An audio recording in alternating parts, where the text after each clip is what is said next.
So recently, I went down a rabbit hole reading this field report from a little team that had been flying over one of the nastiest, most remote corners of the Amazon, and I swear to you, it felt like stumbling onto a different branch of human evolution.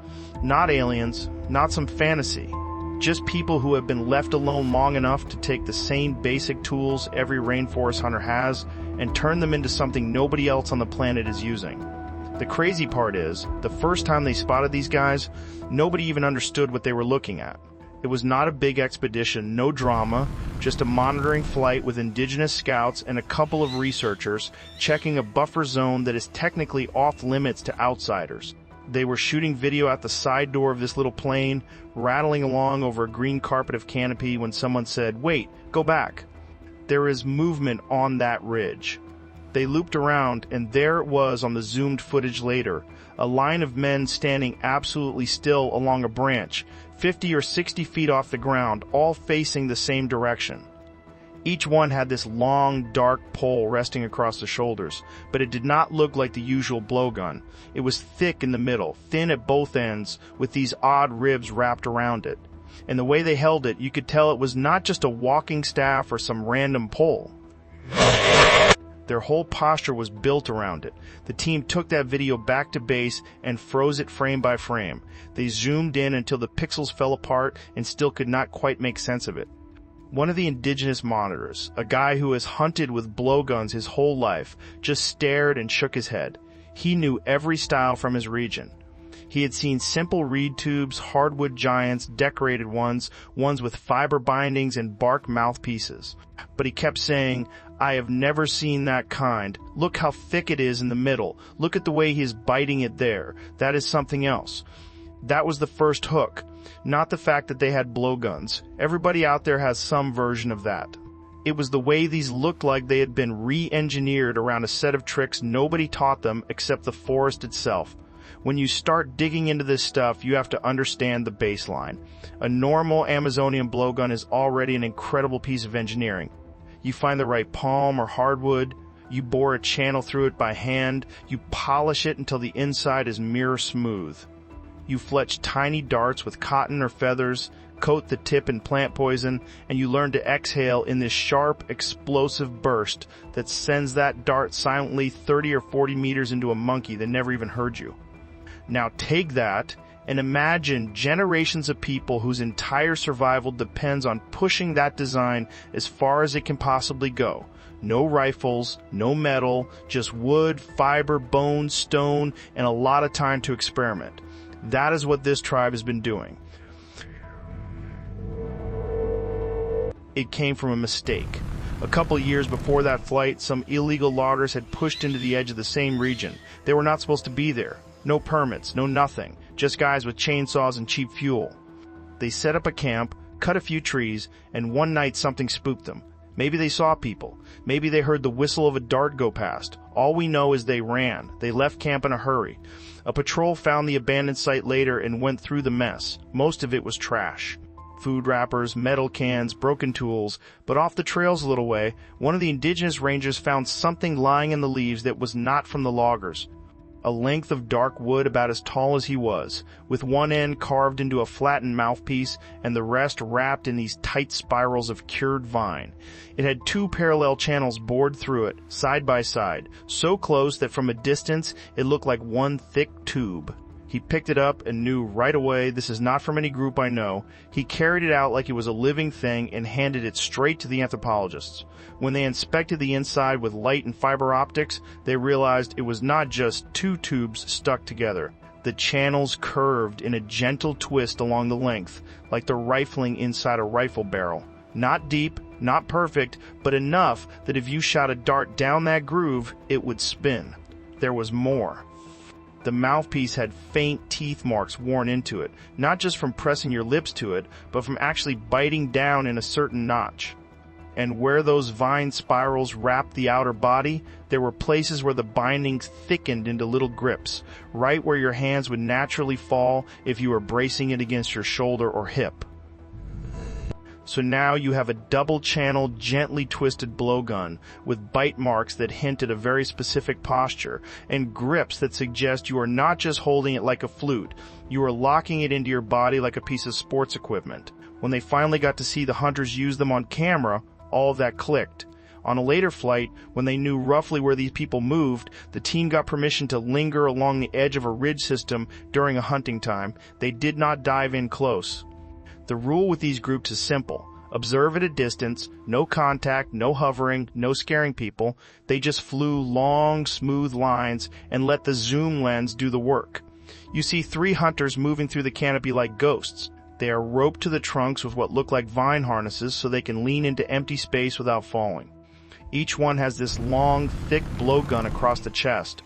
When they spot their target, they do something you do not see in other groups. They do not hold the tube straight out in front. They turn sideways, plant their feet on the branch like surfers, bite into the mouthpiece, and lock the tail end into the hollow of the shoulder like a rifle stock. Then they do not just blow once. You can see the throat work in 2 distinct pulses. It looks like they are using their cheeks, diaphragm, and chest like a little pump. First burst loads the dart into the twist. Second burst sends it with a lot more force than a single breath would. The vine wraps give their hands leverage to keep the whole thing rock steady. You watch it in slow motion, and you can tell this is not some improvised pose. Their whole body is trained for that exact move. Feet, hips, spine, neck, jaw, all lined up to turn a human into a living air compressor. The darts are their own rabbit hole.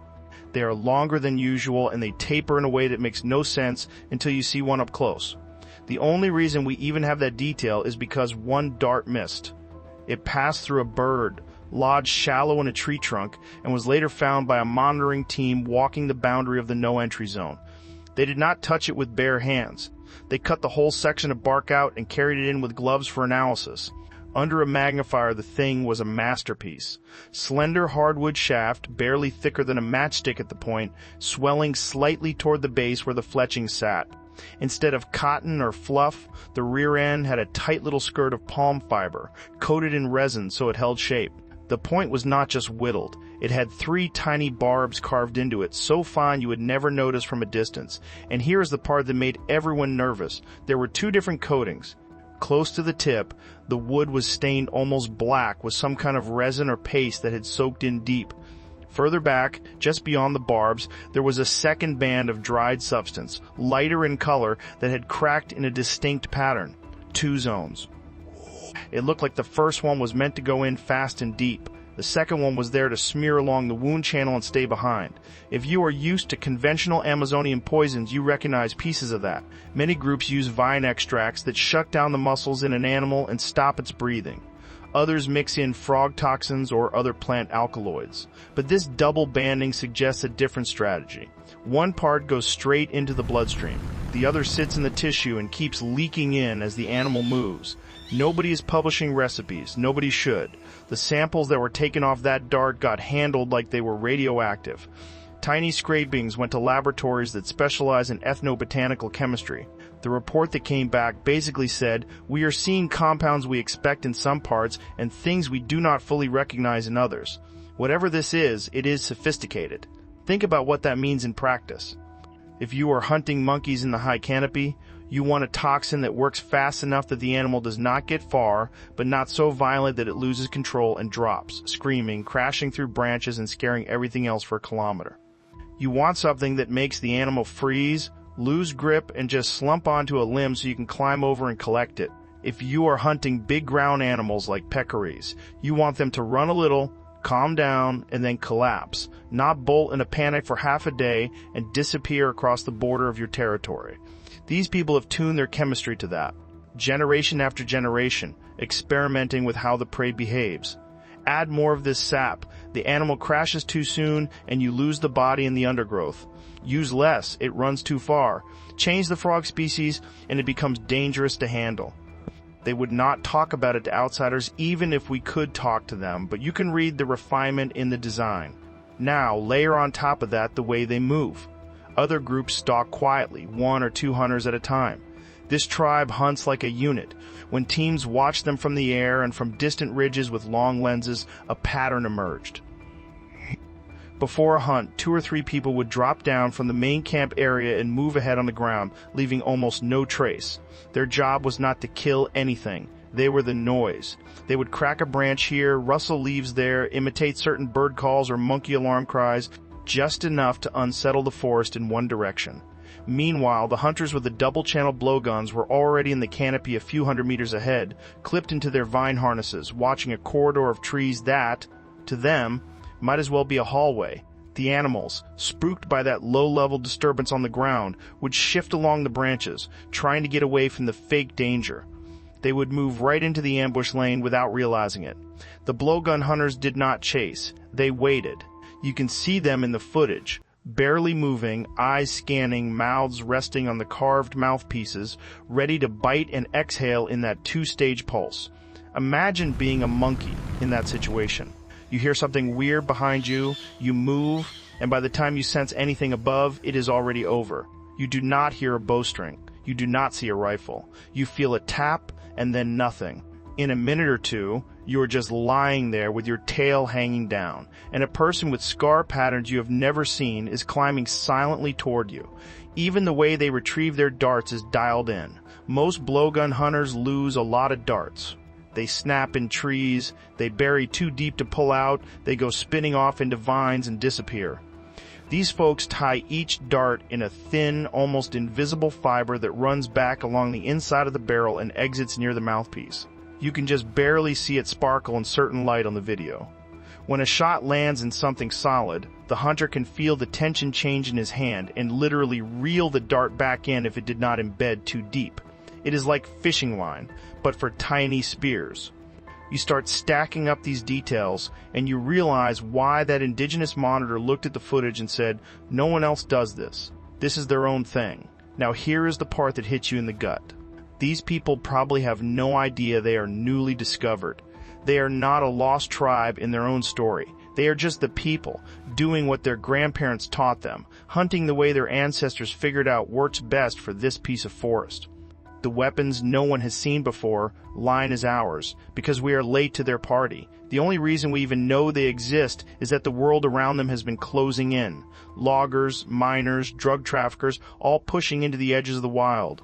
The government and indigenous organizations set up a protected zone around this group because there were enough sightings, enough broken camps and arrow warnings and word of mouth from neighboring communities to say, okay, there is an uncontacted group here. We have to give them space. The science piggybacks on that protection. You can fly over occasionally to make sure no one is invading the area. You can plant acoustic recorders at the very edges, outside their range, and listen for chainsaws and engines. While you're doing that, if you spot a new village clearing or a pattern of hunting platforms, that is, information you can use to keep outsiders out. The goal is not to study them like lab animals. The goal is to keep them alive.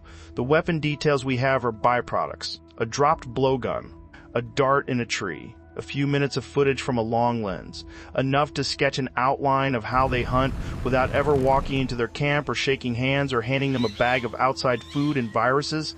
That last part is not some abstract worry either. The reason everyone is so intense about no contact is that people like this have zero built-up immunity to a lot of the diseases that ride with us. A simple cold, influenza, some new respiratory bug. You go in with good intentions and you can wipe out half a village in a season. There is a whole graveyard of stories in the Amazon where that already happened. Missionaries came in, or rubber tappers, or prospectors, and within a few years the old way of life was gone, not because of bullets, but because of germs. So there is this weird tension in the whole thing. On one hand, you are blown away by the blowguns, the double poisons, the dart tethers, the decoy tactics. On the other hand, the responsible reaction is, we should never see these people up close. We should never get good high-definition footage of them from 15 meters away. If that happens, it probably means something went wrong. The more you think about it, the more it becomes a lesson about human creativity in general. Give one culture steel and gunpowder, and they will build rifles and cannons. Give another nothing but trees, vines, frogs, and time, and they will build a hunting system that is just as tuned to its environment, just as deadly and just as clever, but in a completely different direction. The double-channeled blowgun with the twisted bores is a perfect example.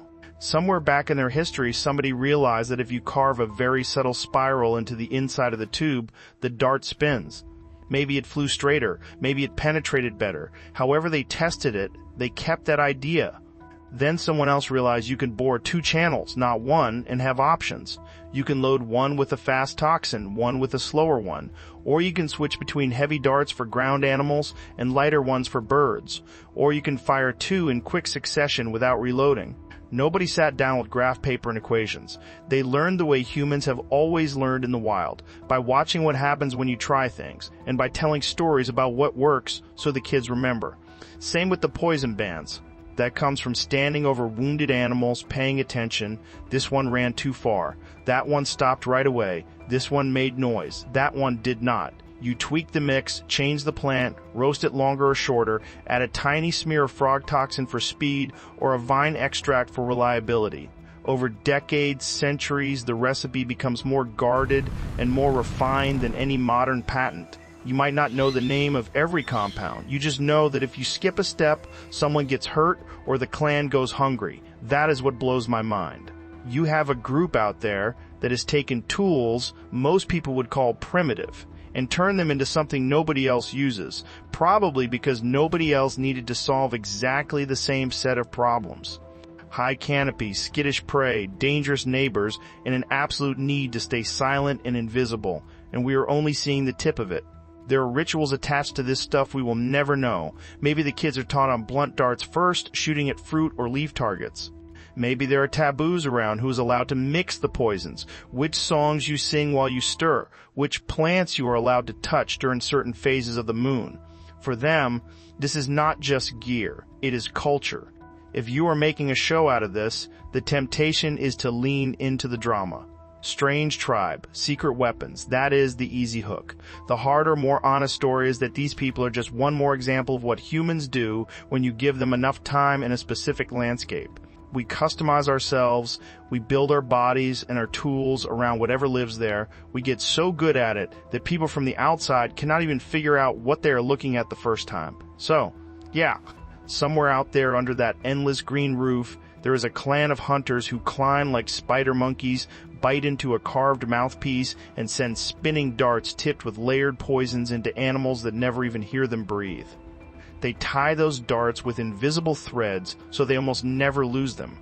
They coordinate like a special operations unit with decoys on the ground and snipers in the canopy, and they do it all in bare feet with nothing man-made on their backs except maybe a discarded machete someone found decades ago and kept because the metal was sharp.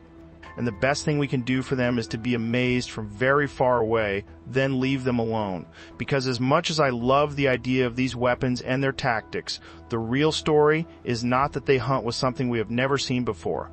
The real story is that they have been quietly proving for generations that you do not need factories and blueprints to invent something brilliant. You just need a forest, patience, a lot of failed attempts, and a community that listens when the old hunters talk. The rest of us finally noticed. That does not mean they suddenly became part of our world. It means our world got a little bigger, and if we are smart, a little more humble.